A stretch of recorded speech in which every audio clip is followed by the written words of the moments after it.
On va se lever, amen. On va lire un verset et après on va prier et après on va aller dans la parole de Dieu, amen. Oh, en passant, défi 30 jours, amen. Défi 30 jours. Je ne vois pas beaucoup de visages joyeux, je ne sais pas si c'est bon signe. C'est fini. Amen. Ceux qui ont relevé le défi 30 jours, amen. Alléluia. La Bible a été lue en 30 jours, amen. Nous bénissons le Seigneur, ça a été difficile. Mais si tu as fait le défi 30 jours, viens me voir, amen. Je vais te remettre un certificat, amen. Et je vais te donner parce que vraiment, c'était tout un challenge, amen. Et nous bénissons le nom du Seigneur. Si tu as commencé, n'abandonne pas. Je veux dire à plusieurs, je sais que plusieurs ont essayé, ont commencé. Il y en a qui ne sont pas loin de finir. Amen. Je sais que mon fils n'est pas loin de finir. Ne te dis pas, oh non, j'ai raté. Non, non, non, non. Hier, j'ai fait une tendinite aux yeux hier, je vous l'avoue. Ça existe, une tendinite. Une tendinite aux yeux. Parce que hier, je devais absolument terminer et j'ai pris du retard à cause du voyage. Et je pense que j'ai lu comme 6 heures d'affilée ou un truc comme ça. Et je vous dis, ça fait mal aux yeux. Mais laissez-moi vous dire, ça vaut la peine. Je ne sais pas, mais je ne suis pas du tout lecteur d'habitude, je vous l'accorde, je ne suis pas du tout lecteur, mais je vous encourage, faites-le. Peut-être si vous n'arrivez pas à 30 jours, faites-le en peut-être 2 mois ou 3 mois, mais quand tu condenses, tu vois la Bible différemment. Les données te sont différentes. Et vraiment, pourquoi je m'étais lancé ce défi et je l'ai lancé à l'église de Laval, c'est parce que j'avais eu des témoignages de plusieurs pasteurs qui le faisaient. Pour ceux qui connaissent, Julie James le faisait, Mark Brown le faisait, et donc il y en a plusieurs qui le font. Et quand ils témoignaient de ce qu'ils retiraient de cette expérience-là, je me suis dit, on va essayer. Et vraiment, ceux qui ont des problèmes avec les médias sociaux ou le téléphone de manière générale, on va dire, lis ta Bible en 30 jours. Je te promets, c'est vrai. Tu te sens souillé d'aller même sur ton téléphone regarder tes courriels, si tu n'as pas lu ta Bible. Là. Si tu n'as pas lu c'est vrai que c'est 2 heures de lecture, mais tu arrives à une place où tu n'oses même pas regarder ton téléphone tellement la présence de Dieu t'imprègne. Et si tu as de la difficulté, fais-le. Moi, personnellement, ce n'est pas les médias sociaux, mais j'aimais bien aller lire les nouvelles. Ceux qui sont dans ma classe, ils me connaissent, j'aime bien. Je ne pouvais pas lire le moindre nouvelle avant de lire. Amen. Et c'est vraiment bon. Amen. Donc, je vous encourage à le faire. Sinon, il y a le défi 6 mois, n'oubliez pas. Et il y a la Bible, la charte. Amen. Ça ne veut pas dire qu'on ne va plus lire la Bible. Amen. C'est parce que nous devons lire. C'est notre pain quotidien. Amen. C'est notre pain quotidien. Nous devons lire la Bible. Nous ne pouvons pas nous priver de notre pain quotidien. Amen. Jean 4, 24. Alléluia. Jean 4, 24. Il y en a qui le connaissent par cœur, je suis sûr ici. Amen. Dieu est esprit. Amen. Et il faut que ceux qui l'adorent en esprit et en vérité. Amen. On va le dire ensemble. Dieu est esprit. Et il faut que ceux qui l'adorent en esprit et en vérité. Alléluia. Élevons la voix tous ensemble. Seigneur, notre Dieu et roi, nous bénissons ton nom, Papa. Nous te disons merci pour ta grâce. Merci, Seigneur, pour l'opportunité que tu nous donnes d'être dans ta maison une fois de plus.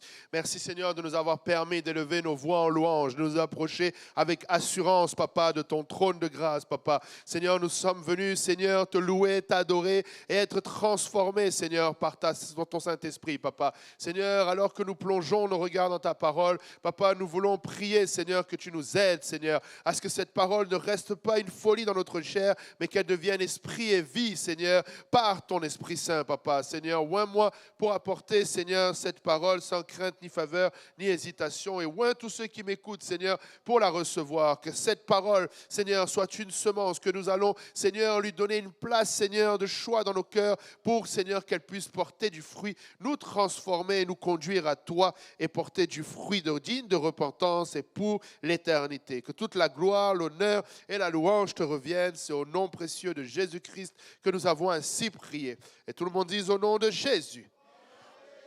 Amen. Pouvons-nous battre nos mains pour le Seigneur?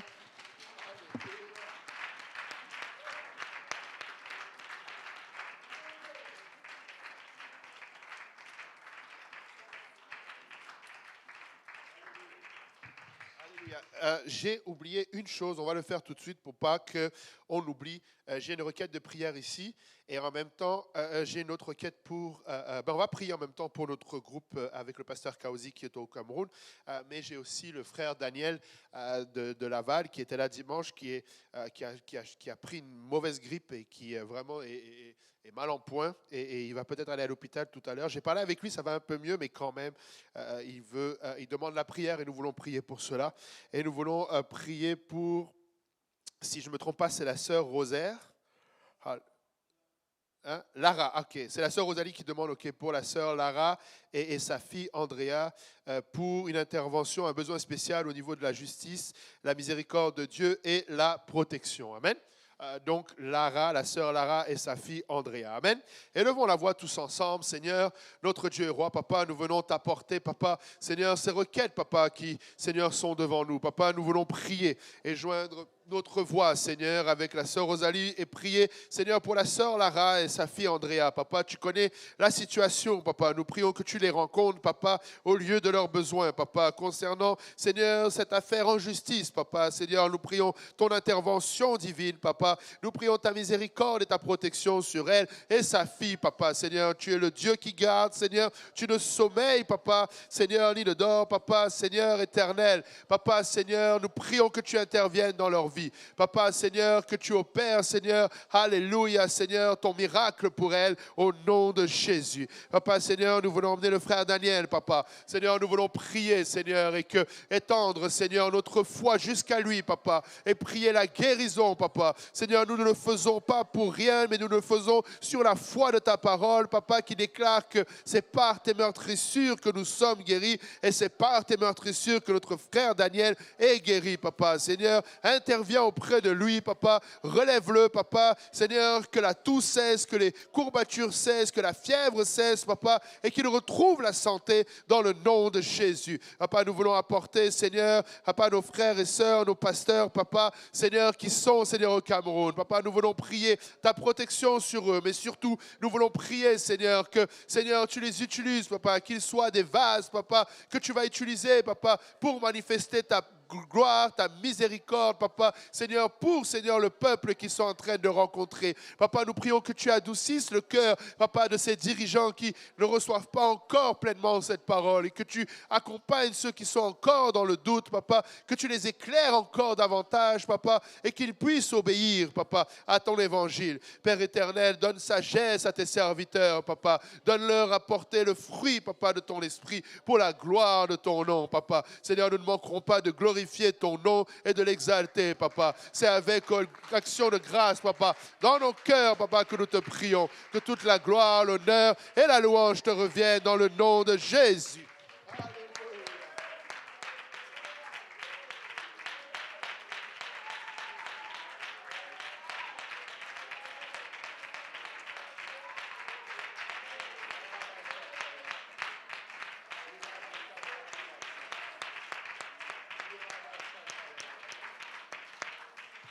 Alléluia.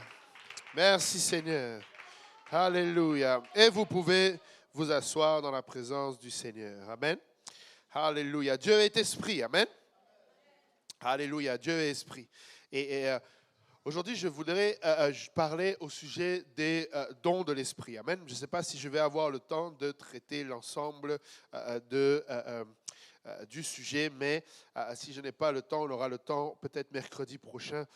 Il y a une part que je veux mettre en introduction et après on va regarder pour ceux qui ont fait et qui enseignent, explorons la parole de Dieu. Amen. On va suivre un peu ce schéma-là et vous allez voir, il y a beaucoup de matière là-dedans. Amen. En passant, si vous n'avez pas encore une étude biblique individuelle ou en groupe, vous pouvez en avoir une. Amen.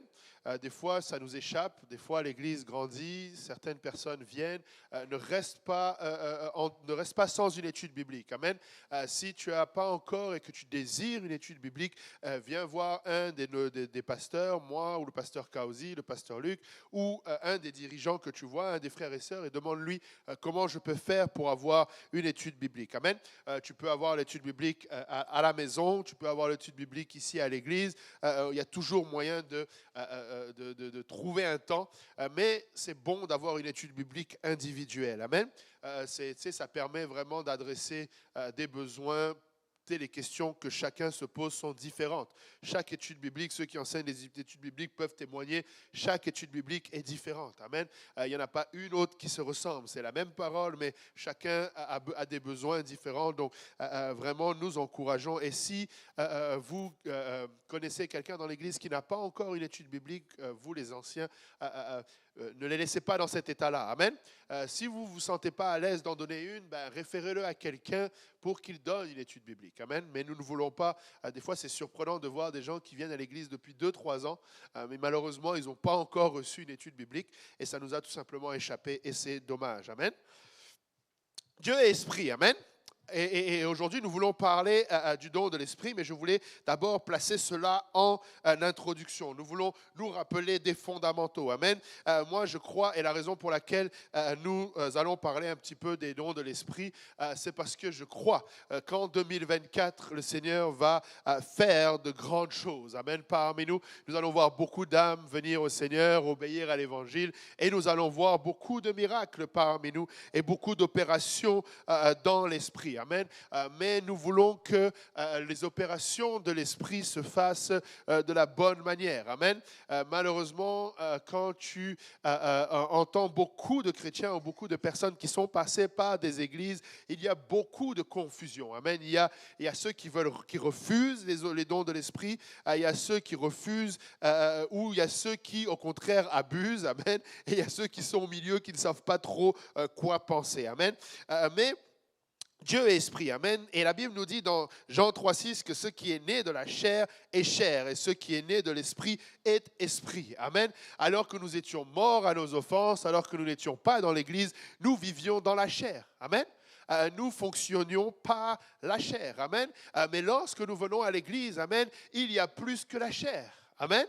Nous rentrons dans un domaine qui nous est inconnu. Amen. Et c'est normal. Amen. Ça fait partie aussi du chant qu'on vient de chanter, les faux semblants. Ne faisons pas semblant de connaître le spirituel. Nous ne connaissons pas le spirituel. Amen. Nous sommes venus à apprendre le spirituel. Nous essayons de comprendre le spirituel. Mais nous n'arriverons jamais à une place où nous connaissons tout du spirituel. Amen. De la même manière que même charnellement, des fois, tu ne vas pas tout connaître, mais encore moins dans ce qui est spirituel. Amen. Nous devons approcher le spirituel à la manière du Seigneur et nous devons y aller étape par étape et c'est pourquoi c'est important d'être enseigné. Amen. Donc, nous sommes nés de l'esprit, n'est-ce pas? Si nous sommes dans l'église, nous sommes nés de l'esprit. Amen. Et si tu ne sais pas ce que je suis en train de dire, c'est parce que peut-être tu n'es pas encore né de l'esprit et tu dois naître de l'esprit. Amen. Dans le même chapitre, le Seigneur Jésus-Christ adresse à un docteur de la loi et lui dit qu'il est important de naître de nouveau. Que si quelqu'un n'est pas né de nouveau, il ne peut pas voir le royaume des cieux. Et il précise en disant, si quelqu'un n'est pas né d'eau et d'esprit, il ne peut entrer dans le royaume des cieux. Amen. Dans le royaume de Dieu. Et cette nouvelle naissance, c'est l'obéissance à l'évangile. Amen. La repentance, le baptême d'eau au nom de Jésus-Christ pour le pardon des péchés et le baptême du Saint-Esprit avec l'évidence de parler en langue. Amen. Et lorsque tu nais de nouveau, amen, tu appartiens à une nouvelle famille. Et cette famille s'appelle l'Église. Amen. Et il y a plusieurs façons de voir l'Église. Elle peut se voir comme, bien sûr, ce que je viens de dire, une famille, mais elle peut se voir aussi, surtout comme la Bible déclare, c'est-à-dire le corps de Christ. Amen. Nous sommes l'Église de Dieu. Amen. Du seul et unique vrai Dieu. Nous sommes le corps de Christ. Amen. C'est lui qui nous a rachetés par son sang. Amen. Et nous sommes son épouse. L'Église est appelée l'épouse de Christ. Amen. Nous sommes dans une nouvelle famille. Nous sommes le corps de Christ. Nous sommes l'épouse du Seigneur. Amen. Et son épouse attend le retour de son époux. Amen. Je ne sais pas si vous vous rappelez, nous avons été bénis. Et en passant, le pasteur Yannick fait un travail extraordinaire avec la vidéo. Amen. Et à qui beaucoup est demandé, beaucoup est donné, beaucoup sera redemandé. Amen. Nous avons le privilège d'avoir eu beaucoup d'enseignants et avec tout le travail que fait le pasteur Yannick, nous avons accès à toutes les archives.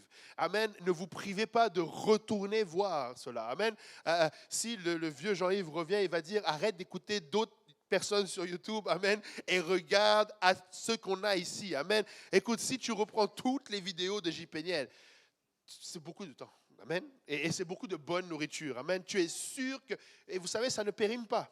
Ce n'est pas comme le plat d'haricots que tu mets au frigo et qui devient bizarre. Non, c'est toujours bon. Amen. Tu peux toujours y retourner. Et je ne sais pas si vous vous rappelez de la dernière session de l'école des disciples que nous avons eue avec le rabbin quand il a parlé du mariage. Amen. Et il a parlé de la tradition juive et comment l'époux va préparer une place pour son épouse. Amen. Et c'est ce que le Seigneur est parti faire pour nous. Il est parti nous préparer une place. Et l'époux revient. Et nous, son épouse, nous devons l'attendre. Amen.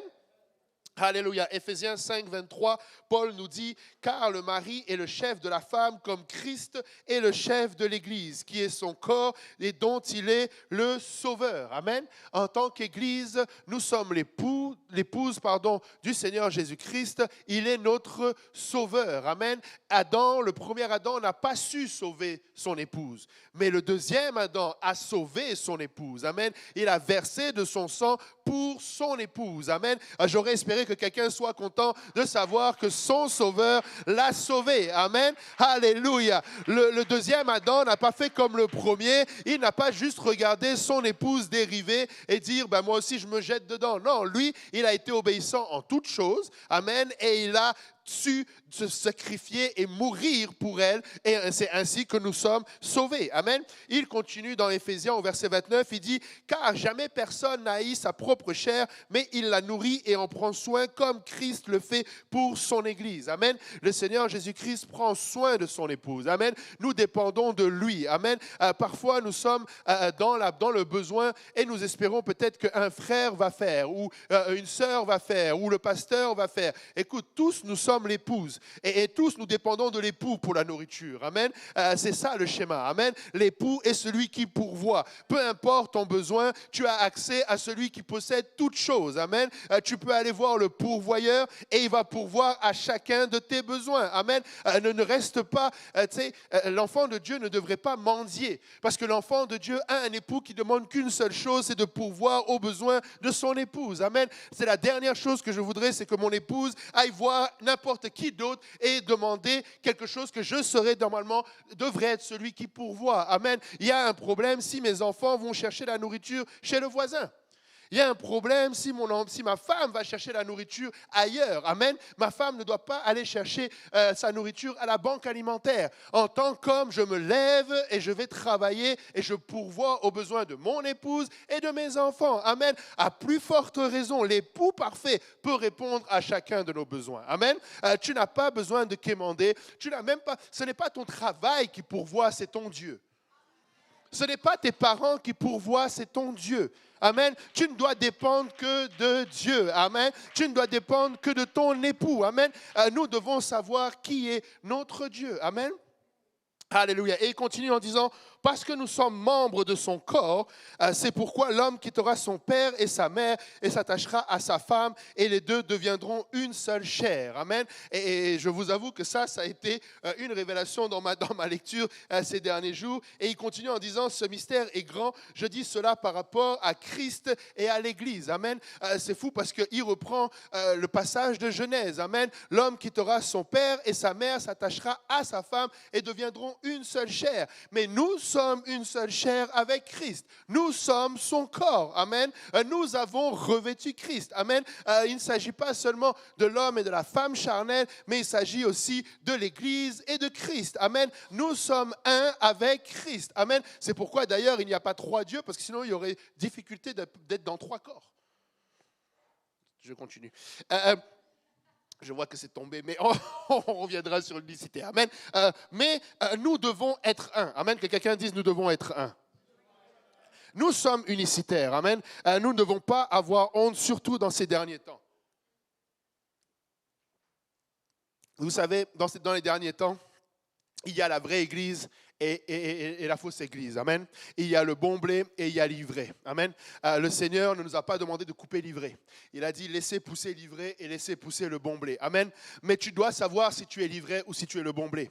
Tu ne peux pas être à une place où tu ne sais pas. Amen. Tu dois savoir. Et seulement ceux qui connaissent le seul et unique vrai Dieu sont sur la bonne voie pour être le bon blé. Amen. Après ça, faut-il encore obéir à tout le reste de la doctrine? Je ne vais pas aller là-dedans, mais tu dois savoir déjà la base. Amen. Jean 17, 21 nous dit « Afin que tous soient un », c'est le Seigneur Jésus-Christ qui parle, « Afin que tous soient un, comme toi, Père, tu es en moi, et comme je suis en toi, afin qu'eux aussi soient un en nous, pour que le monde croie que tu m'as envoyé. Je leur ai donné la gloire que tu m'as donnée, afin qu'ils soient un, comme nous sommes un. Moi en eux et toi en moi, afin qu'ils soient parfaitement un, et que le monde connaisse que tu m'as envoyé et que tu les as aimés comme tu m'as aimé. » Amen. Nous devons être un. Que quelqu'un dise un. Nous devons être un. Le corps de Christ et donc l'époux et l'épouse font un. Dans la chair. Amen. Nous sommes charnels ici, dans la chair, dans l'Église, et nous sommes le corps de Christ. Amen. Lorsque la Bible fait référence au corps de Christ, il fait référence à moi en tant qu'individu, le pasteur Boaz en tant qu'individu, c'est nous le corps de Christ. Amen. Ce n'est pas les murs. L'Église, c'est chacun d'entre vous et moi. Et nous devons être un. Amen. Mais nous devons être un en toutes choses et également en esprit. Amen. C'est pourquoi nous devons être baptisés du seul esprit qui est celui de Dieu. Amen. Il y a un seul Dieu, une seule foi, un seul baptême. Amen. Nous sommes un en esprit avec Dieu. Amen. Donc, au milieu de nous, c'est le même esprit qui doit agir. Amen. Avec les mêmes, avec la même pensée, avec le même but. Amen. Le Seigneur nous donne, et on va regarder dans le détail comment le Seigneur nous donne, il partage son ministère avec nous pour que nous puissions opérer dans l'esprit. Mais nous devons le faire avec le même objectif que Christ avait. Nous n'avons pas un objectif différent lorsque nous opérons dans l'esprit. Amen. Le Seigneur a nourri des foules. Amen. Il a multiplié les pains. Nous devons nourrir aussi. Mais nous n'allons pas juste les nourrir spirituellement. Nous devons aussi les nourrir charnellement. Amen. C'est toi et moi qui allons nourrir quelqu'un qui a faim. Amen. C'est l'apôtre Jean qui dit que si tu aimes ton frère, ne lui dis pas s'il a besoin de juste aller, je vais prier pour toi et ça va aller. Non, donne-lui la nourriture. Amen. Participe à sa bénédiction. Donne-lui la nourriture. Donc, dans la chair, nous allons faire cela. Amen. Dans la chair, nous allons venir et nous allons être actifs. Mais dans l'esprit, nous devons avoir le même objectif. Amen. Et donc, nous devons être un. Le Seigneur l'a répété plus d'une fois. Il veut que nous soyons un. Donc, nous devons être unicitaires dans plusieurs aspects. Amen. Que ce soit dans la chair, que ce soit dans l'esprit. Amen. Mais si vous regardez 1 Corinthiens 12, on va regarder maintenant le verset qui nous intéresse aujourd'hui, la portion du moins des Écritures qui nous intéresse. 1 Corinthiens 12, verset 1. Amen. En passant, pour être un en esprit, tu dois avoir expérimenté la Pentecôte. Amen. L'Église de Dieu, c'est l'Église qui a expérimenté la Pentecôte. Amen. Sans la Pentecôte, sans le baptême du Saint-Esprit, tu ne fais pas partie de l'Église de Dieu. La Bible dit que celui qui n'a pas l'Esprit de Christ ne lui appartient pas. Amen. Et des fois, on voit cela en termes d'enfants apparents. Tu as l'impression que tu n'appartiens pas à Dieu. Mais il parle vraiment de son épouse. Amen. L'Église qui n'a pas l'Esprit de Dieu ne lui appartient pas. Ce n'est pas son épouse. Amen. Rappelez-vous de la parabole des 10 vierges. Amen. Celles qui n'avaient pas assez d'huile n'ont pas pu entrer avec l'époux. Amen. Parce qu'elles ne lui appartenaient pas, puisque quand il est venu, il ne les a pas reconnues. Amen. Donc 1 Corinthiens 12 nous dit, pour ce qui concerne les dons spirituels, je ne veux pas, frères, que vous soyez dans l'ignorance. Amen. L'apôtre Paul ne veut pas que nous soyons dans l'ignorance. Il dit, vous savez que lorsque vous étiez païens, vous vous laissiez entraîner vers les idoles muettes selon que vous étiez conduits. C'est pourquoi je vous déclare que nul, s'il parle par l'Esprit de Dieu, ne dit Jésus est anathème, et que nul ne peut dire Jésus est le Seigneur si ce n'est par l'Esprit de Dieu.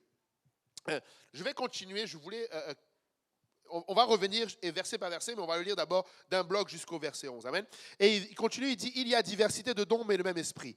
Diversité de ministères, mais le même Seigneur. Diversité d'opérations, mais le même Dieu qui opère en tous. Or, à chacun, la manifestation de l'Esprit est donnée pour l'utilité commune. En effet, à l'un est donné par l'Esprit une parole de sagesse, à un autre une parole de connaissance selon le même Esprit, à un autre la foi par le même Esprit, à un autre le don de guérison par le même Esprit, à un autre le don d'opérer les miracles, à un autre la prophétie, à un autre le discernement des esprits, à un autre la diversité des langues, à un autre l'interprétation des langues. Un seul et même esprit opère toutes ces choses, les distribuant à chacun en particulier comme il veut. Amen. Donc, une chose aussi que je voudrais souligner ici, nous ne parlons pas du fruit de l'esprit. Amen. Et nous ne parlons pas non plus du don du Saint-Esprit. Amen. Le don du Saint-Esprit, ça c'est la première expérimentation que nous faisons après avoir été morts spirituellement. Nous renaissons spirituellement par le baptême du Saint-Esprit. Amen. Ça, c'est la première fois que nous venons à l'église. En passant, si tu viens à l'église et que tu n'as pas reçu le don du Saint-Esprit avec l'évidence de parler en langue, même si ça fait... C'est combien qu'il dit le pasteur souvent? 157 ans. 157 ans, tu n'es pas né spirituellement. Tu es encore dans les émotions. Amen. Et les émotions peuvent sembler similaires à ce que l'esprit donne. Amen. Tu vas sentir, tu peux pleurer. Tu peux avoir la chair de poule. Tu peux te rouler par terre. Tu peux agir de toutes sortes de façons.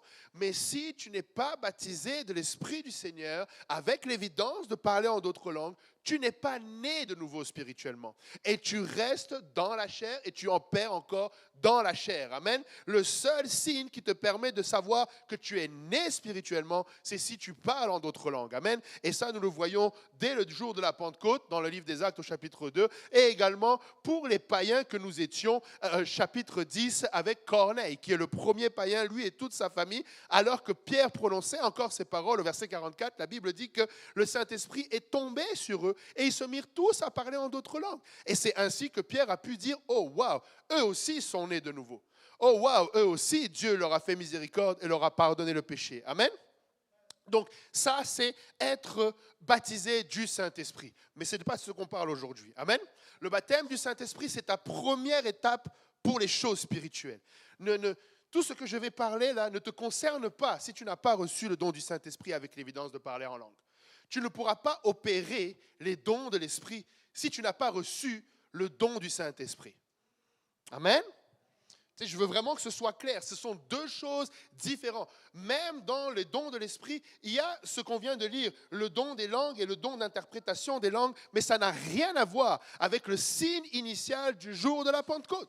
Ce sont deux choses totalement différentes. Amen. Ce dont nous allons parler aujourd'hui n'est pas non plus le fruit de l'Esprit. Amen. Galates 5, 22 nous le donne. Amen.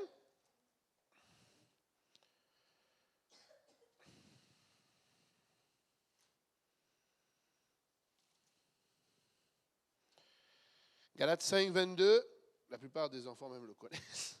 Galates 5, 22, mais le fruit de l'Esprit, amen, le fruit de l'Esprit, amen, c'est l'amour, la joie, la paix, la patience, la bonté, la bénignité, la fidélité, la douceur, la tempérance. La loi n'est pas contre ces choses, amen. Ça, c'est le fruit de l'Esprit. Et en passant, si tu n'as pas reçu le don du Saint-Esprit, avec l'évidence de parler en langue, ça ne t'empêche pas d'être gentil. Il y en a qui sont gentils sans avoir le don du Saint-Esprit. Il y en a qui sont lents à la colère sans avoir reçu le don du Saint-Esprit. Il y a des gens, tu ne peux pas les mettre en colère. Même s'ils n'ont pas né de nouveau, ils sont juste calmes. Oui. Oui.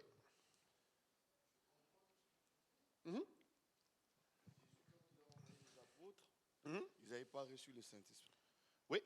Ils ont chassé les démons. Oui. Ils ont guéri les malades. Oui. Ils n'avaient pas reçu le Saint-Esprit. Uh-huh. Est-ce que ça peut arriver également qu'on n'ait pas le Saint-Esprit, mais qu'on a reçu une grâce de Dieu qui fait qu'on opère, disons, que Dieu exauce ce qu'on fait en son nom? C'est dans ce que tu viens de dire, il y a deux mots qui me font peur. La grâce et le fait d'être exaucé. Parce que ça, c'est oublier que Dieu fait pleuvoir sur le champ du juste et du méchant. Est-ce que le méchant est exaucé de Dieu? Non. C'est juste parce que Dieu est bon. Dieu va opérer. Là, on est vraiment en train de parler. C'est pourquoi j'ai fait cette introduction en parlant de l'Église, parce que nous voulons opérer dans l'esprit et nous voulons le faire dans un but particulier. On va décrire. Mais c'est pourquoi même je dis, tu peux avoir le fruit de l'esprit sans être dans l'Église. Ça n'a rien à voir. Tu peux être bon, mais sans être dans l'Église. Mais nous ne voulons pas ça. Amen. Nous voulons être bons parce que c'est le Seigneur qui nous a transformés. Parce que la bonté d'un homme, c'est temporaire. Si ce n'est pas dans le cadre de l'esprit. Quelqu'un va être bon pour un temps, mais éventuellement, sa méchanceté va le rattraper. Ou il va avoir d'autres problèmes. Amen. Et le fruit de l'esprit vient adresser, en passant, le fruit de l'esprit, les 9 qu'on a vus, et vous vous rappelez qu'on avait fait la leçon là-dessus. Si quelqu'un est dans le monde et qu'il est bon, mais qu'il n'aime personne, ben ça ne marche pas. Parce qu'en tant qu'enfant de Dieu, tu ne peux pas avoir juste un fruit et pas tous les aspects du fruit. Amen. C'est pourquoi il ne dit pas les fruits, mais il dit le fruit. Amen. Donc tu dois avoir tous les fruits. Amen. Mais on va voir, le but, c'est de réaliser que, justement, quand nous opérons, j'avance juste un peu, quand nous opérons dans l'esprit, nous voulons le faire avec l'esprit de Dieu. Nous ne voulons pas le faire juste avec cupidité, parce qu'il y en a beaucoup qui le font aujourd'hui pour des gains qui terminent, pour des gains matériels, par cupidité. Il y en a qui vont avoir éventuellement une particularité, si je peux me permettre, même des gens qui sont rétrogrades, vu que Dieu, les dons de Dieu sont sans repentance, ils continuent d'être sensibles spirituellement, mais ce n'est pas parce que tu es sensible spirituellement que tu fais la volonté de Dieu. Amen. Donc, on va regarder ça dans le détail. Mais pour revenir au fruit de l'esprit, je veux juste que l'on comprenne que nous ne pouvons pas regarder au naturel et définir que quelqu'un a le fruit de l'esprit. Amen. Quelqu'un qui est patient n'est pas nécessairement en train de porter le fruit de l'esprit. Amen. Je ne dis pas que ça ne ressemble pas. Amen. Tout comme quand tu regardes un corps, mais tu vois un corps. Amen. Et si tu regardes Christ, tu vois un corps. Sauf que ce corps de Christ est différent. Est-ce que j'ai tout le monde encore? Amen. Il y a une différence. Amen. Tu peux voir deux personnes, mais une est morte spirituellement et l'autre est vivante spirituellement. Mais quand tu les regardes, tu ne vois pas de différence. Au premier abord, c'est la même personne. Ce sont deux êtres humains. Mais sauf qu'il y en a un, si la trompette sonne, il part. Pardon. Il y en a un, si la trompette sonne, il reste. Amen. Et nous, ce que nous voulons, c'est opérer les choses par l'Esprit du Seigneur. Amen. Donc, ce dont nous voulons parler aujourd'hui, c'est du don spirituel. Amen. Et donc, il dit... vous savez que lorsque vous étiez païen, vous vous laissiez entraîner vers les idoles muettes selon que vous étiez conduits. Et Paul continue en disant, c'est pourquoi. Et ça rejoint un petit peu le principe de, est-ce que, je ne veux pas brûler les étapes, mais on va juste faire un aparté. Verset 10. À un autre, le don d'opérer des miracles. Est-ce que vous avez déjà entendu, expérimenté, vu, témoigné, être témoin, ou vous-même expérimenté les miracles d'un marabout? Un marabout, là, il fait des miracles. Sur la définition du terme miracle, il fait quelque chose de wow, il fait quelque chose de miraculeux, quelque chose que l'homme naturel, là, il ne pourrait pas faire. C'est ça la définition d'un miracle. Je ne suis pas regardé dans le Larousse, mais on comprend qu'ensemble, le miracle, c'est quelque chose de surnaturel. C'est quelque chose qui n'est pas du domaine de vous et moi. Là. C'est quelque chose de miraculeux. Quelqu'un qui me raconte qu'il m'a témoigné qu'il était parti voir le marabout. Le marabout, le sorcier lui fait des incisions, il lui met un produit. Et ce produit, ça permet que peu importe le couteau que tu veux lui planter, ça ne prend pas. Oui. Mais est-ce que c'est un miracle dans le cadre du don de l'esprit? Non. Et je vais même aller plus loin. Il y a de ces gens-là qui vont, soi-disant, briser des chaînes. Mais en fait, ces chaînes-là, c'est juste défaire ce qu'il avait fait il y a 5 minutes. Est-ce que c'est un miracle? Non. parce que ce n'est pas dans le cadre de l'Esprit de Dieu. Amen. Donc c'est pourquoi il dit, c'est pourquoi. Parce qu'il veut que nous sachions qu'en tant que païens, le spirituel existe. Le spirituel n'est pas né avec nous dans l'Église. Le spirituel était avant. Amen. Dieu a existé de tout temps. Sauf que nous avons été privés de la gloire de Dieu. Nous avons été privés de cette sensibilité à Dieu étant morts par nos péchés, morts par nos offenses. Donc il y a eu cette connexion-là qui a été privée. Pour ceux qui, à l'époque, utilisaient les antennes, tu sais, quand ça commence à... tu perds le signal. Et puis là, tu cherches le signal. C'était ça. Nous n'avions plus de signal spirituel avec Dieu. Amen. Et donc il dit, c'est pourquoi je vous déclare que nul, s'il parle par l'Esprit de Dieu, ne dit Jésus est anathème. Et que nul ne peut dire Jésus est le Seigneur si ce n'est par le Saint-Esprit. Et là, ça paraît un peu spécial. Parce que de prime abord, on pourrait penser que ça veut dire que quelqu'un qui n'est pas dans l'Église ne peut pas dire le Seigneur est Jésus. C'est ce que ça a l'air de dire, que tu ne peux pas prononcer. Mais regardez avec moi, je pense que c'est dans Marc, si je ne me trompe pas. Attendez, je l'ai ici, dans mes notes. Marc.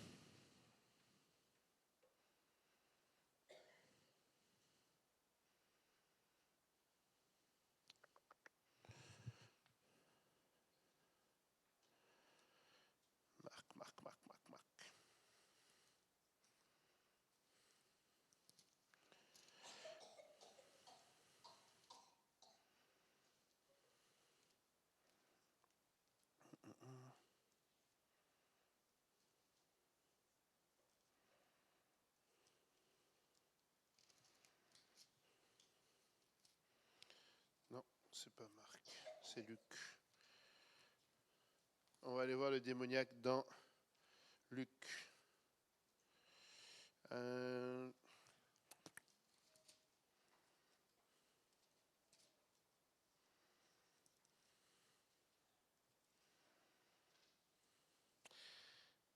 Luc 31, Luc 4, pardon, verset 31.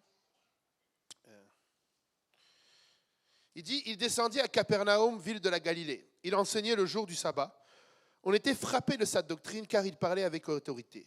Il se trouva dans la synagogue un homme qui avait un esprit de démon impur et qui s'écria d'une voix forte, « Ah, qu'il y a-t-il entre nous et toi, Jésus de Nazareth?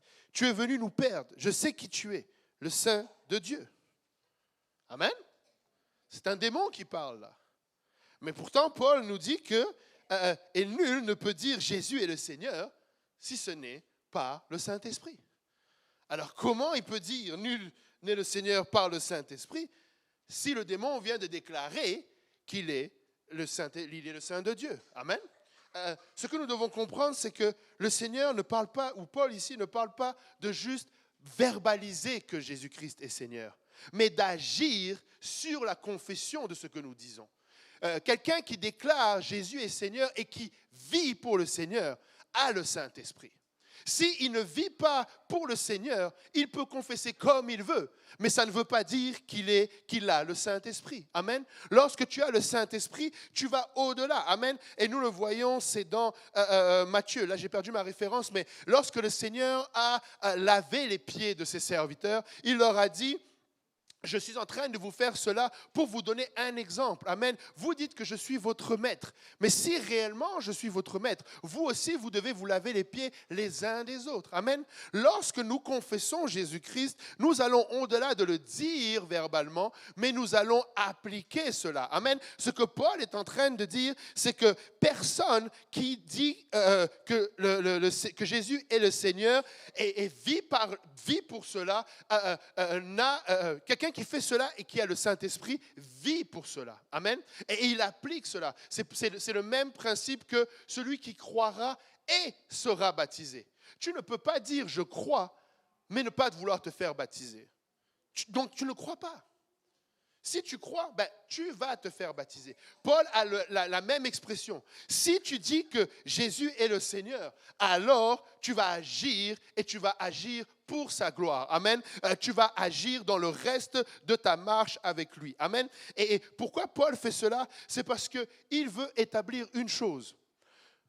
Les dons des miracles, c'est important pour l'Église. Amen. Comme il le dit, c'est pour l'utilité commune. Nous avons besoin des dons de l'Esprit. Amen. Nous voulons voir les dons de l'Esprit. Mais la dernière chose que nous voulons, c'est les dons de l'Esprit hors de l'Esprit. Nous ne voulons pas les miracles pour le miraculeux. Nous ne voulons pas la guérison pour la guérison. Nous ne voulons pas des interprétations de langue. Malheureusement, il y a beaucoup d'églises qui se disent églises et qui carrément refusent de parler en langue parce qu'ils disent, on ne sait pas si ça vient de Dieu ou si ça vient des hommes ou du diable. Mais comment ça se fait que tu n'as pas le discernement qui vient avec? Il y a un problème. Tu ne peux pas vouloir opérer dans l'esprit, mais ne pas avoir toute la plénitude qui vient avec. C'est le même esprit qui veut opérer, et tu vas me dire que le même esprit ne peut pas donner le discernement? Maintenant, je ne suis pas en train de dire qu'au milieu d'une église, il ne peut pas y avoir des manifestations autres. Il peut y avoir. Je me rappelle de ce témoignage du pasteur Billy Cole, Bishop Billy Cole, pour ceux qui est le pasteur Fadzalri, on a parlé dimanche aussi. Il était en Thaïlande et puis il était venu pour une croisade aussi du Saint-Esprit. Et quand il est rentré dans la pièce, il y avait une dame à l'arrière qui s'agitait. C'était pas l'esprit de Python, c'était pas pour dire que c'est un homme de Dieu, mais c'était pour dire qu'il y a un démon qu'il faut chasser. Et il regarde, il voit la femme s'agiter au fond, il voit sa femme s'agiter au fond. Et puis là, il se tourne vers son interprète, les autres de l'église, et puis il leur dit, je vais sortir, elle va se calmer, et puis là, vous allez la mettre dans la pièce, et vous fermez la porte. Et puis, il est sorti, et elle s'est calmée. Et ils l'ont pris, ils l'ont mis dans la pièce, ils ont fermé la porte. Et il est revenu. Et il a fait ce pourquoi il est venu. Il a prêché la parole de Dieu et les gens se sont repentis et ils ont obéi à l'évangile et beaucoup ont été remplis du Saint-Esprit. Et par après seulement, il est parti voir cette femme et ils ont délivré cette femme. Amen. Mais ce que je veux dire, des fois, il va y avoir, et s'il y a bien une place où le diable aime être, c'est à l'église. Parce que c'est là où il sait qu'il peut jouer avec beaucoup de pensées. C'est là et c'est pourquoi nous ne pouvons pas jouer à l'église. C'est pourquoi nous devons prier quand le service commence. Ne vous dites pas qu'il y a eu un service anglophone avant. Non, non, non. Ça n'a rien à voir. Ça a tout à voir avec nous qui rentrons. Les murs n'ont pas besoin du Saint-Esprit. Les lumières n'ont pas besoin du Saint-Esprit. Des fois, à la blague, on va avoir un bruit dans le micro. On va dire, oh, le démon il ne va pas dans les micros. Donc c'est pourquoi quand nous venons à l'église, nous devons prier. Parce que nous devons nous assurer que nous sommes en contrôle, si je peux le dire, c'est-à-dire que nous avons soumis tout au contrôle de Dieu. Nous devons nous rendre disposés à ce que Dieu nous sensibilise sur toute action. Je me rappelle, il y avait quelqu'un, on arrive au service, j'étais huissier à l'époque, et puis le frère Douane était responsable des huissiers. Et en arrivant là, on nous passe le flambeau et on nous dit, bon, tu vois ce monsieur là-bas, bon, il a pas mal dérangé pendant tout le service, faites un peu attention. On dit, ok. Et là, pendant la louange, tu sais, il y a eu un moment donné où c'était juste avant de rendre le micro, c'était chaud, les gens étaient à l'hôtel, et lui, il était là, il pleurait. Et on l'a laissé à un moment donné pleurer. Mais comme on a vu l'information, au bout d'un moment, quand tout le monde est parti s'asseoir, et lui, il continuait, on est parti le chercher, on lui a dit, bon frère, viens, on va aller pleurer ensemble dans le couloir. Et on est venu de ce côté-là, amen. Donc, des fois, il va y avoir des choses qui se passent. Et ce que je veux dire par là, c'est que nous voulons être conscients de tout ce qui se passe, amen. Mais la meilleure façon de s'assurer que tout ce qui se fait spirituellement est bon, c'est que les bases soient là. C'est de réaliser que nous le faisons par l'Esprit du Seigneur, pour l'Esprit du Seigneur, pour la gloire de Dieu. Amen. Pas pour la gloire d'un homme, pas parce que ça fait bien, pas pour qu'on se rassure. Écoute, si nous avons besoin des dons de l'Esprit, ou du moins que le don s'opère pour que nous nous rassurions que nous savons Dieu avec nous, nous avons un problème. C'est comme ça qu'on se fait avoir. C'est comme ça que l'esprit de séduction rentre dans l'église. Parce que, oh wow, dans cette église-là, ça bouge. Non. Non, ce n'est pas... Qu'est-ce qui fait que ça bouge? Écoutez, c'est juste si le seul vrai Dieu est prêché. Si tu veux savoir si c'est une bonne église? Est-ce qu'il prêche le seul et unique vrai Dieu? Est-ce qu'il prêche que son nom est Jésus? Est-ce qu'il prêche que tu dois obéir à l'évangile? Est-ce qu'il prêche Acte 2, 38? Oh, qu'est-ce que tu veux dire, pasteur? Que si Acte 2, 38 n'est pas prêché dans une église, alors elle n'est pas de Dieu? Il y a des gros points d'interrogation à se poser. Parce que le but de l'église, c'est que l'épouse se prépare pour son époux. Et la seule façon de se préparer, c'est qu'on s'assure que tout le monde a obéi à Acte 2, 38. Peu importe le miracle. Quelqu'un vient, il est boiteux. Alléluia, il repart en marchant. Mais s'il n'a pas obéi à Acte 2, 38, ça ne sert à rien. Peu importe le miracle que nous voulons. Et encore une fois, on va avancer. Dieu veut opérer des miracles au milieu de nous, frères et sœurs. Mais nous rentrons dans un moment où nous devons être sensibles pour ne pas être distraits. Amen. C'est pourquoi j'ai fait cette introduction et nous allons toujours revenir. Écoutez, nous n'allons pas passer plus de temps à être plus spirituels que nous sommes. Nous sommes plus spirituels qui n'existent pas parce que nous prêchons Jésus-Christ. Tu ne peux pas être plus spirituel que de prêcher Jésus-Christ. Être spirituel, ce n'est pas combien tu pries. Être spirituel, ce n'est pas combien de personnes tu vois manifester. Être spirituel, c'est prêcher l'éternité. Et l'éternité, c'est Jésus-Christ. Amen. Jean 17, verset 3 nous dit que or te connaître, toi, le seul vrai Dieu, c'est la vie éternelle. Et celui que tu as envoyé, Jésus-Christ. Amen. Le rôle de l'Église, c'est de prêcher l'Évangile.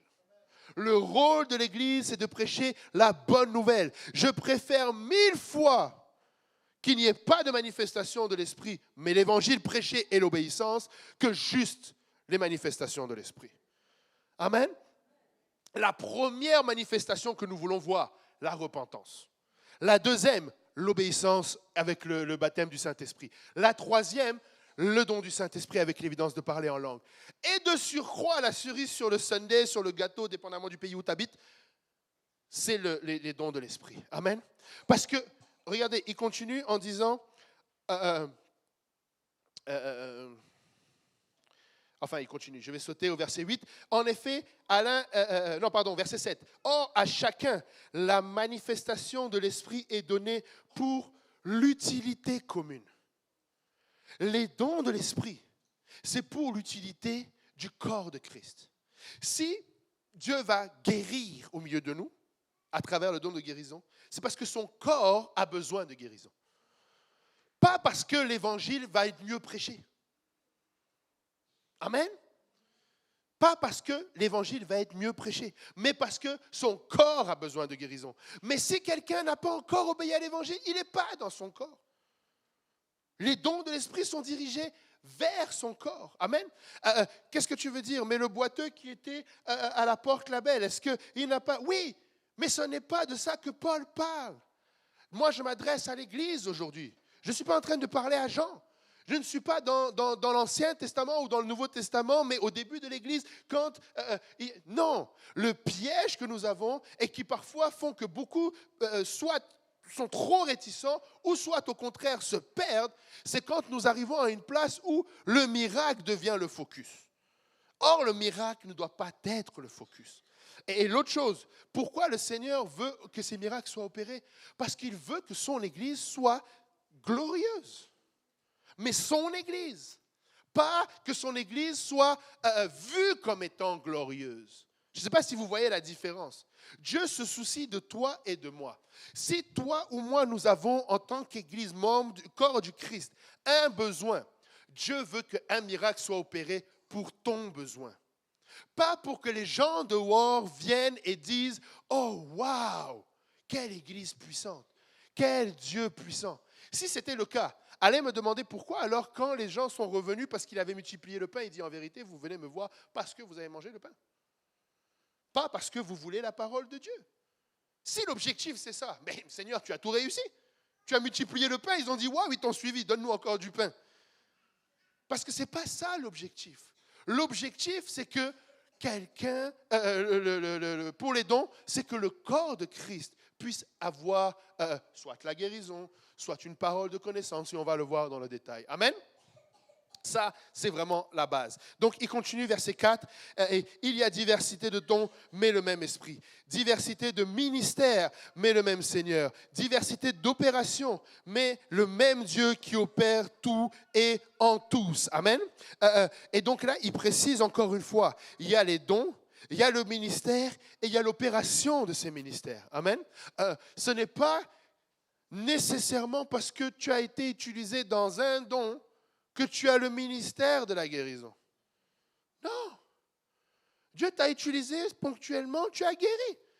Oh, tu as donné une parole, tu es prophète. Non, pas nécessairement. Il a donné à l'Église pour l'édification des saints, des pasteurs, des apôtres, des docteurs de la loi, des enseignants, des prophètes. Mais ça, c'est pour un autre usage. On n'est pas là-dedans, là. Amen.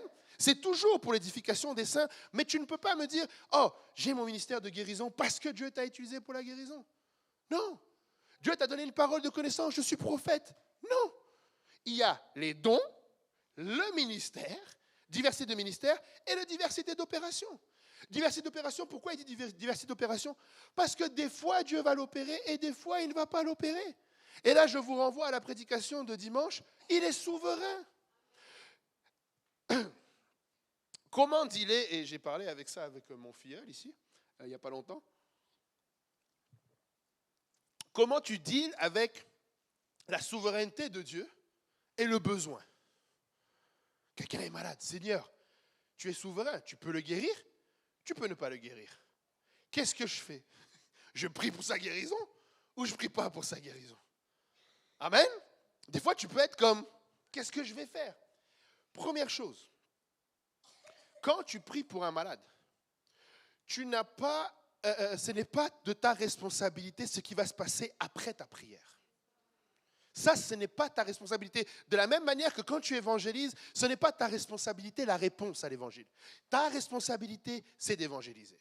Si la personne répond « Alléluia, gloire à Dieu » et on rend gloire à Dieu, ce n'est pas que tu es le meilleur évangéliste de la ville, c'est qu'il a répondu par la grâce de Dieu, puisque c'est lui qui attire. Amen.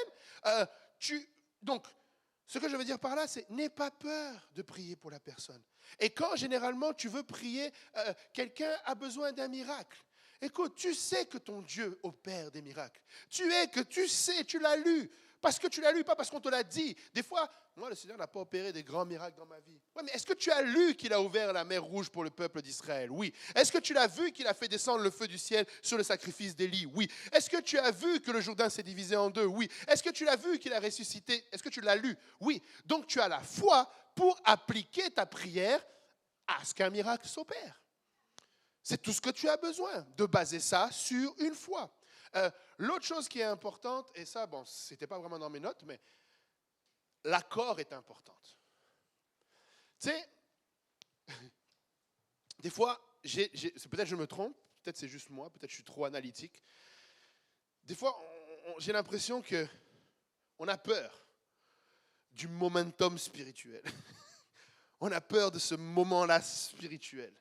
Et quand quelqu'un a les yeux fermés, tu as peur de l'interrompre et de prier. Tu sais, si tu parles avec la personne, la connexion ne va pas s'arrêter. Là. On ne va pas perdre l'Esprit de Dieu quelque part. Amen. Ce que je veux dire par là, c'est que tu risques de prier pour... Rappelez-vous le témoignage du pasteur Kaozi, celui qui n'avait pas de bras. Et il ne voulait pas qu'on prie pour la guérison de son bras. Vous vous rappelez, il était à une réunion à Saint-Louis. Et il expliquait, il dit non, il ne voulait pas. Lui, il était bien avec son bras qui n'était pas là, ou son bras qui avait un problème.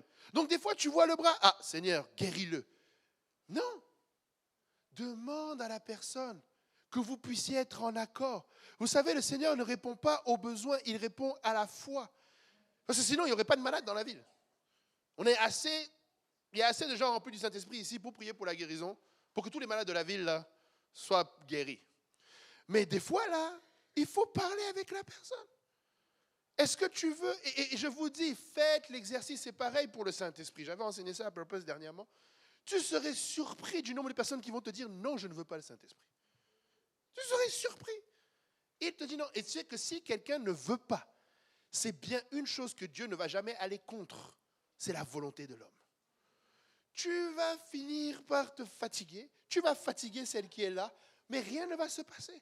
parce qu'il ne veut pas et ça ne sert à rien. Et après, toi, tu risques même de te décourager. Oh, je prie, mais ça ne marche pas. Mais oui, mais elle ne voulait pas. Elle a eu ce qu'elle ne voulait pas. Donc, prie avec, emmène la personne. Encore une fois, tu sais, c'est même pour le Saint-Esprit. Amen, je vais juste finir avec ça. Si quelqu'un vient à un service et que vraiment il te dit qu'il ne veut pas, ne sois pas déçu, ne te décourage pas. Elle a juste besoin d'un enseignement. Encourage-la, ne dis pas, de toute façon, elle est finie. Non, il y a encore de l'espoir. Enseigne-lui une étude biblique. Assis-toi avec elle. Que ça prenne le temps que ça va prendre. Tu sais, tu te dis, oh, mais regarde, je perds mon temps ici. Tu ne perds jamais ton temps lorsque tu enseignes la parole de Dieu. Jamais. Lorsque tu es avec une âme et que tu aimes cette âme et que tu partages la parole, tu ne perds jamais ton temps. Même si tu n'as pas fini l'étude biblique, vous vous êtes arrêté à la leçon 8, tu n'as pas perdu ton temps. Tu as partagé la parole de Dieu, tu as mis une semence. Amen. Le Seigneur va faire pousser. Amen. Donc, j'étais en train de parler de quoi encore?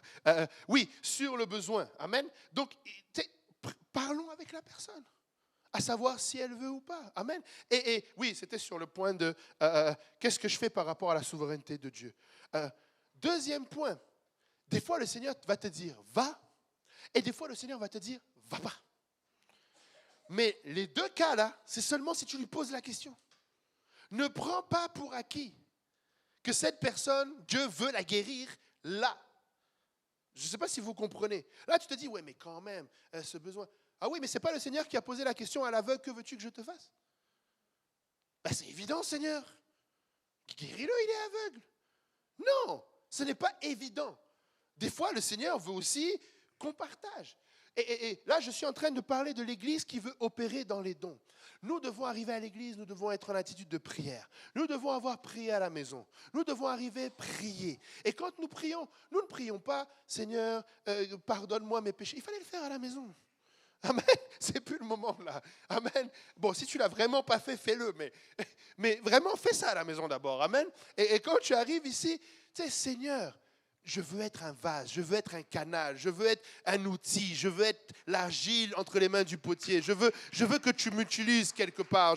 Seigneur, rends-moi sensible. Seigneur, rends-moi sensible à quelqu'un. Et tu sais, rends-moi, tu sais, dirige mes yeux vers quelqu'un. Des fois, tu vas voir, je me rappelle de Vassilissa. C'est ça? Vassilissa. Tu sais, je me suis retourné et je ne la connaissais pas, mais le Seigneur m'a juste, tu sais, m'a rempli d'une compassion pour elle. Et je vais et je prie pour elle, peu importe. Et je prie en langue pour le coup parce que je ne sais pas qu'est-ce qu'elle veut ou qu'est-ce qu'elle a. Et ce n'est pas le moment, entre guillemets, de lui poser la question à ce moment-là. Mais juste prier. Je ne sais pas qu'est-ce que le Seigneur veut faire. On est au début du service. Mais je veux être sensible. Amen. Nous voulons voir les dons opérer. Soyons sensibles. Seigneur, parle-moi. Comment tu veux que j'opère aujourd'hui? Qu'est-ce que tu veux que je fasse? Amen. À qui tu veux faire quelque chose aujourd'hui? Où est-ce que tu veux opérer un don? Amen. Donc, en faisant cela, le Seigneur, des fois, va te dire, va prier. Et des fois, le Seigneur va te dire, ne va pas prier. Il va te mettre à cœur. J'ai déjà prié pour quelqu'un pour le Saint-Esprit. La personne me dit, le Seigneur me dit, je ne vais pas le remplir. Ben oui. Et là, tu es comme, oups. Mais c'est aussi une des avenues. Mais dans tout cela, ne soyons pas intimidés. Amen. Pour le besoin, là, prions. Et aussi l'autre chose. Je vais me permettre de dire cela. Est-ce que il est quelle heure? Mince, on ne va pas finir aujourd'hui, c'est sûr. Si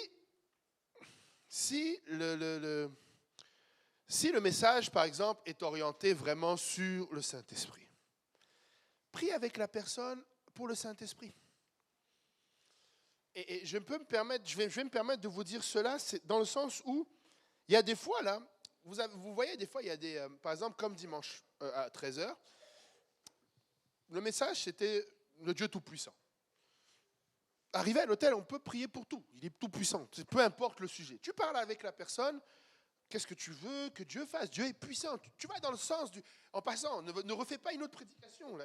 La parole a déjà été prêchée. Donc, va dans le sens de la prédication, ok? Il est tout puissant. C'est quoi? Est-ce que tu as un besoin aujourd'hui? Prions, mettons en pratique ce que nous avons entendu. Maintenant, si nous sommes en train de prier pour le Saint-Esprit et que la personne n'a pas reçu le don du Saint-Esprit, mais qu'elle veut un miracle. Ne te dis pas que parce qu'il y aura un miracle, elle va vouloir le Saint-Esprit. Il y a un problème. Le vrai miracle, là, c'est le Saint-Esprit. Donc, pourquoi tu ne veux pas le Saint-Esprit, mais tu veux le miracle? Là, on retombe à ces 7 femmes qui se saisiront d'un homme et qui lui diront, nous voulons porter nos vêtements, nous voulons manger notre pain, seulement fais-nous porter ton nom. Nous voulons juste voir ta main. Mais là, tu veux faire comprendre à la personne, écoute, ça ne me dérange pas, Dieu est capable, on peut prier pour cela, mais explique-moi pourquoi tu ne veux pas le Saint-Esprit. Parce qu'au-delà de ton miracle, tu as besoin du Saint-Esprit. Amen. Tu veux t'assurer que cette personne ne vient pas juste chercher un miracle et partir se perdre. Et je ne te dis pas que ça veut dire que tu ne pries pas pour ce miracle. Tu discutes avec elle. Et puis si à la fin tu l'as juste prié pour le miracle, prie. Et Dieu peut opérer ce miracle. Il est souverain. Mais je veux juste dire, les dons, l'opération des dons de l'esprit, et vraiment on n'aura pas le temps de finir ça aujourd'hui, on va le finir la semaine prochaine, mais les dons de l'esprit, c'est un travail pour l'utilité commune. Nous travaillons en coordination avec l'Esprit du Seigneur. Amen. Nous nous rendons des vases disponibles pour que Dieu opère au milieu de nous. Et ça n'est pas à laisser au hasard. Amen. Là, quelqu'un va dire, oui, mais tu ne peux pas dompter l'Esprit du Seigneur. Je n'ai pas dit dompter, j'ai dit marcher par l'Esprit. Comment je peux marcher par l'Esprit si je ne suis pas capable de discerner l'Esprit du Seigneur? Avant de discerner un esprit mauvais, il faudrait peut-être que je sache discerner l'esprit du Seigneur. Et en passant, je vais terminer là-dessus pour aujourd'hui. Surtout au début, quand on est nouveau, donc quand tu n'es pas, comment dire, dans les premiers temps, disons que le Seigneur t'utilise dans cette opération des dons, tu sais c'est quoi la meilleure façon de t'assurer que tu vas bien faire? Se soumettre à ton pasteur. C'est tout. Soumets-toi à ton pasteur. Et j'ai bien dit ton pasteur, pas un pasteur. Ton pasteur. Parce que tu vas aller me chercher un pasteur qui est plus spirituel que ton pasteur, parce que lui, il est plus spirituel, il opère plus de miracles. Ton pasteur. Tu veux quelque chose, mais ce témoignage, je suis un prédicateur, je vais encore dire que je vais finir avec ça. Mais je vais vraiment finir avec ça, je suis toujours dans la même pensée. Je vous avais raconté une fois, et je l'ai raconté, je pense, cette fin de semaine, je pense que c'était avec Morgan qu'on parlait. Tu sais, une fois, le Seigneur, j'avais prié, je demandais au Seigneur, utilise-moi. Et le Seigneur m'a dirigé, il m'a mis dans le cœur, quelqu'un a mal au pied. Et là, j'ai dit, quelqu'un qui a mal au pied, il boite. Moi, dans ma tête, je me suis dit ça. Quelqu'un qui a mal au pied, tu vas le voir en train de boiter. Et à l'époque, je me rappelle, la sœur Genève, on évangélisait ensemble à Laval. Et elle avait mal au genou le mardi à Laval. Alors, je suis allé voir la sœur Genève. Et j'arrive à la sœur Genève. Je dis, sœur Genève, comment ça va? Elle me dit, ça va bien. Je lui dis, est-ce ton genou? Oh, gloire à Dieu, ça va mieux, j'ai plus de douleur. Je dis, bon, c'est pas elle. Il dit, Seigneur, il y a quelqu'un qui a mal au pied. Et là, dans le sanctuaire, rentre la sœur Farida, pour ceux qui se rappellent de la sœur Farida. Et elle vient et elle boite. Et là, je dis, oh, ça, c'est le miracle que le Seigneur veut faire, la guérison que le Seigneur veut faire. Je vais la voir, sœur Farida, ça va? Elle dit, ouais, je viens de me faire mal au pied, je crois que je me suis foulé la cheville. Et son pied était comme bleu, là. Et là, j'ai dit, le Seigneur m'a dit qu'il veut guérir quelqu'un qui a mal au pied. Je vais prier pour toi, tu vas guérir. Elle me dit, je peux prier pour toi? Elle me dit, oui, vas-y. J'ai dit, ok, je prie pour elle. Au nom de Jésus, par ses meurtrissures. Et elle guérit. Instantanément. Le bleu part et elle est comme, wow! Mais ça a marché.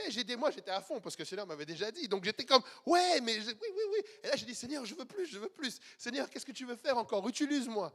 Et il me dit, quelqu'un a mal au cœur. Quelqu'un a mal au pied, tu cherches quelqu'un qui boite. Quelqu'un qui a mal au cœur, sauf s'il se tient vraiment à la poitrine, tu es dans le trouble. Là. Je suis allé voir mon pasteur. Je ne savais pas quoi faire avec cette parole. Quand tu ne sais pas quoi faire avec le spirituel, va voir ton berger. Il n'y a pas meilleur commandement. Et ne va pas me dire que non, moi j'obéis seulement à l'esprit. C'est de l'orgueil. Si tu n'es pas soumis à ton pasteur, tu es orgueilleux, point barre. Tu vas voir ton pasteur. Je suis allé voir mon pasteur, je lui ai dit, pasteur, le Seigneur me met à cœur qu'il y a quelqu'un qui a mal au cœur. Qu'est-ce qu'on fait? Il me dit, ok. Il était sur la chaire à cet endroit-là. Moi, j'étais ici, en haut. Là, au moment où je finis, le pasteur Emeric lève la main. Il va vers le pasteur Emeric et le pasteur Emeric lui dit à l'oreille, pasteur, est-ce qu'on peut prier pour moi? J'ai un problème au cœur, j'ai une douleur et le médecin m'a dit qu'il y avait peut-être quelque chose. Il se retourne, il me regarde, il dit, c'est là que ça se passe. Le Seigneur veut faire, c'est lui qui veut faire les dons, ce n'est pas nous, c'est lui qui veut opérer ces dons. Il veut le faire, mais sommes-nous assez sensibles pour qu'il le fasse? Sommes-nous prêts à être, ou voulons-nous juste qu'on nous reconnaisse comme étant puissants? Écoutez, nous sommes une église puissante. Je vous le dis, pas parce qu'il y a des grands miracles au milieu de nous comme la guérison ou quoi, parce que nous prions, nous sommes puissants. Parce que l'évangile est prêché, nous sommes puissants. Parce que nous nous sanctifions, nous sommes puissants. Enlevez la prédication de l'évangile, zéro puissance. Enlevez la prière, zéro puissance. Enlève la sanctification, zéro puissance. Il peut y avoir 1 million d'opérations miraculeuses. Ça n'est pas ça une église puissante. Une église puissante, c'est une église qui se prépare pour son époux. C'est une église qui tient bon face au monde. Une église puissante, c'est quand des jeunes refusent d'aller dans le monde et acceptent de se sanctifier, peu importe ce qu'on va dire dehors. Une église puissante, ce sont des hommes qui ne tombent pas dans l'adultère, mais qui se disent, non, je vais être fidèle à ma femme. Une église puissante, c'est un homme qui dit, je viens avec ma famille à l'église, avec mes enfants. Une église puissante, c'est des parents qui savent dire non à leurs enfants. Tu ne feras pas du hockey, du basket, du soccer, peu importe. Tu vas venir à l'église parce que nous devons nous préparer pour le retour du Seigneur. C'est ça une église puissante. Alléluia. Donc nous voulons voir l'opération des dons, mais nous ne voulons pas que ce soit ce qui nous définit. Nous ne voulons pas que ce soit ça qui définisse une église puissante. Amen. Et donc la semaine prochaine, on va regarder en détail ces dons-là. Amen. Alléluia. Rapidement, est-ce qu'il y a des questions? On a 2 minutes, je pense. Oui.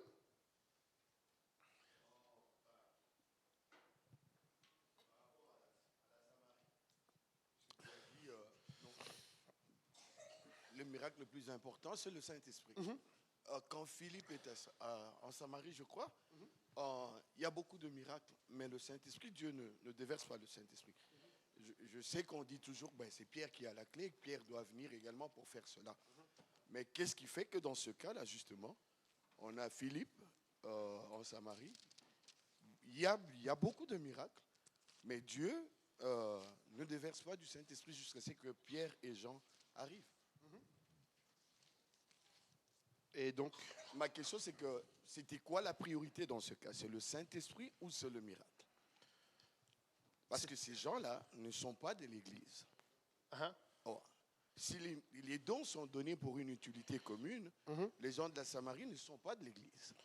Mais Dieu ne les remplit pas encore du Saint-Esprit, mais Dieu les guérit et il y a des miracles qui se font. Oui, allons dans Acte 8.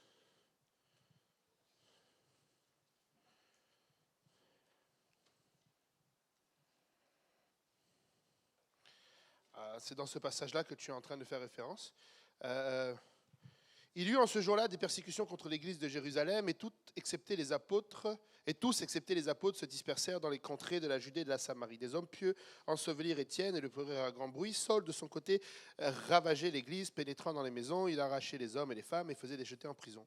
Ceux qui avaient été dispersés allèrent de lieu en lieu, annonçant la bonne nouvelle de la parole. Philippe, étant descendu dans la ville, à Samarie, il prêcha Christ. Les foules tout entières étant attentives à ce que disait Philippe, lorsqu'elles apprirent et virent les miracles qu'il faisait, car des esprits impurs sortèrent de plusieurs démoniaques en poussant des grands cris, et beaucoup de paralytiques et de boiteux furent guéris. Et il y eut une grande joie dans ces villes. Il y avait auparavant dans la ville un surnommé Simon, qui, se donnant pour un personnage important, exerçait la magie et provoquait l'étonnement du peuple de la Samarie. Tous, depuis le plus petit jusqu'au grand, l'écoutaient attentivement et disaient, celui-ci est puissant de Dieu, est la puissance de Dieu, celle qui s'appelle la grande. Ils l'écoutaient attentivement parce qu'ils avaient longtemps étonné par ses actes de magie. Mais quand ils eurent cru à Philippe, qui leur annonçait la bonne nouvelle du royaume de Dieu et du nom de Jésus-Christ, hommes et femmes se firent baptiser. Donc déjà là, on avait ce problème-là à Samarie, c'est qu'il y avait déjà Simon qui opérait des miracles. Fait que quand Philippe est arrivé, qu'il a fait des miracles, waouh! Mais en même temps, Simon le faisait.